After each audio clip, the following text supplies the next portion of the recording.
অভিনেত্রী লকেট চট্টোপাধ্যায়কে আপনি দীর্ঘদিন ধরে চেনেন, তার সঙ্গে কাজও করেছেন। রাজনীতিক লকেট চট্টোপাধ্যায়ের সাথে সম্পর্ক কেমন? বহু যুগ যোগাযোগ নেই, বহু যুগই বলবো। কারণ ও অনেক আগে রাজনীতিতে চলে এসছে।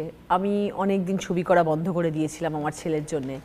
আর দেখা সাক্ষাৎ হতো না, যোগাযোগও হতো না। রাজনীতিক লকেটের মোকাবিলা করতে পারবেন? বিগত 40 দিন ধরে তো মোকাবিলা করছি। ও করছে, আমিও করছি, ওর কাজ করছে, আমি আমার কাজ করছি, লড়াই তো হচ্ছে। ব্যক্তিগত সম্পর্ক তো একরকম, আর এটা একটা তো লড়াই, এই যুদ্ধ। হ্যাঁ দেখুন, পার্সোনাল গ্রাজ তো আমার কখনোই নেই ওর ওপরে, কিচ্ছু নেই, কিছুই নেই। বরং আমি যদি বলি যে আমাদের যদি পাস দেখেন তো আমাদের খুব ভালো সম্পর্ক ছিল। আপনারই মতন অভিনয় দুনিয়া থেকে এসে জনপ্রিয় সাংসদ হয়ে উঠেছেন দেব। কদিন আগে তিনি আপনার সঙ্গে প্রচারও করে গেছেন। রাজনীতিক দেবের কাছ থেকে কোনো টিপস? দেব আমার মতন একজন অ্যাকচুয়ালি ভীষণ পজিটিভ থিঙ্কার আর ভীষণ সোজা সাপটা কথা বলে।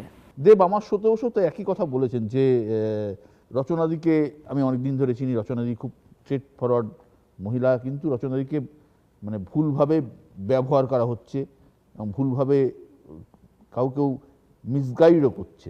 দেখুন, আমি তো একদম নতুন রাজনীতিতে। আমাকে দিদি হুগলি জেলায় পাঠিয়েছেন, আমাকে বলে পাঠিয়েছেন আমার দল রয়েছে, তোমাকে তারা গাইড করবে, তাদের সঙ্গে তুমি থাকবে, তারাই তোমাকে সব জায়গায় নিয়ে যাবে। আমি তাদের উপরে টোটালি নির্ভরশীল। মানে তারা আমাকে যেরমভাবে বলছেন আমি সেরমভাবেই কাজ করছি। দেখুন, ভুলভ্রান্তি তো সব মানুষেরই হয়, তো ভুলভ্রান্তি না হলে আর শুধরাবো কী করে? শুধরাতেও হবে, ভুলভ্রান্তিও হবে, সেটা ঠিক আছে। সেটা আপনি তো ক্রাউড পুলার, আপনার তো একটা বিরাট মানে মানে সে অর্থ বলতে গেলে বাজার অর্থনীতি বিরাট একটা বাজারও রয়েছে আপনার, যেটা যেটা আপনার প্লাস পয়েন্ট। হ্যাঁ, সে মানুষের ভালোবাসা তো পাচ্ছি, মানুষ তো ভালোবাসছেন, মানুষের ভালোবাসা, অফুরন্ত মানুষের ভালোবাসা পাচ্ছি। রচনা, রাজনীতি ফুল টাইম প্রফেশন। ভোটে জেতার পর অভিনয় বাই টিভি শো চালিয়ে যেতে পারবেন? না, অভিনয় তো বহুদিন হলো করি না দাদা, অনেক দিন হয়ে গেল অভিনয় ছেড়ে দিয়েছি।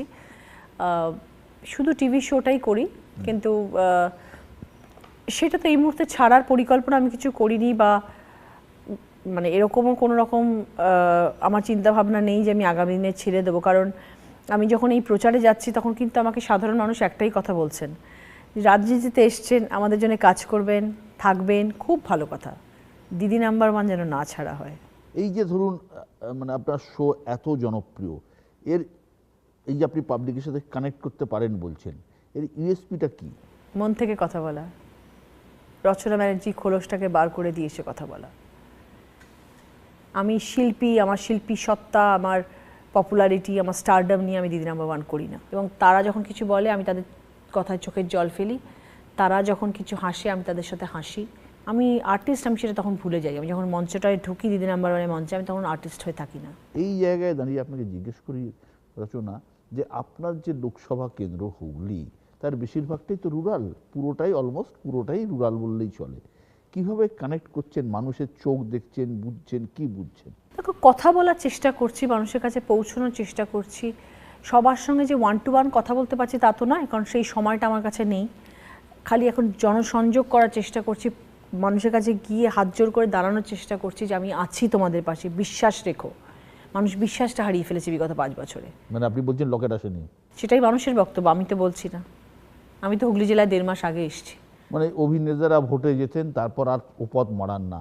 আমারও এটা প্রশ্ন, পাবলিকেরও প্রশ্ন, ভোটে জিতুন বাহরুন, হুগলির পথে ঘাটে আপনাকে দেখা যাবে? পথে ঘাটে দেখা না গেলেও কাজকর্মে দেখা যাবে।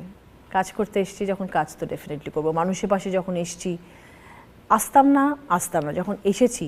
আর সব থেকে বড় কথা, মমতা বন্দ্যোপাধ্যায় এবং অভিষেক বন্দ্যোপাধ্যায় সেই দায়িত্ব দিয়ে, সেই বিশ্বাস রেখে আমাকে যেখানে পাঠিয়েছেন, তার পূর্ণ মর্যাদা দেওয়ার কর্তব্য আমার। রাজনৈতিক প্রতিপক্ষ লকেট চট্টোপাধ্যায়, ঠিক আছে, আমি ওটা শুরু রেখে বলছি। বন্ধু লকেট চট্টোপাধ্যায় কিছু বলতে চান? না, কিছু বলার নেই।